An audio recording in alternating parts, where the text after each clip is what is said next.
আসসালামু আলাইকুম।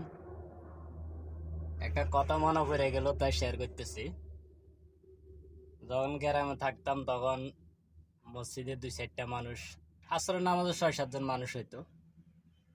তো বলতাম যে শহরে তো আরো অনেক মানুষ হয়, এখানে তো তেমন গ্রাম হিসাবে মানুষের কাজ কাম কম হিসাবে তো এখন মানুষ হয় না। তখন বলে যে শহরে মানুষ খারাপ, ওরা তো নামাজ কালাম পড়ে না, এই মেয়ে এগুলো নিয়ে বাজে কথা বলে। আচ্ছা ঠিক আছে, খারাপ মানলাম। তো আজকে আমি একটা গার্মেন্টসের নামাজ পড়তে গেলাম। আমি শুধু বসে বসে দেখলাম, আমি এক জামাতে নামাজ পড়ছি, একের পর এক।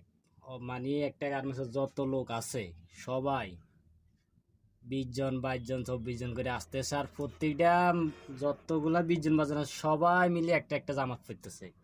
এক জামাত পড়া শেষ আরেক জামাত পড়ে, আরেক জামাত পড়া শেষ আরেক জামাত পড়ে। মানে আমার এত ভালো লাগছে যে মানে বলার বাইরে, যে শহরে যেরকম খারাপ সেরকম আবার ভালোই আছে। এই হিসাবে গ্রাম অঞ্চলে নামাজ কম পড়া হয়।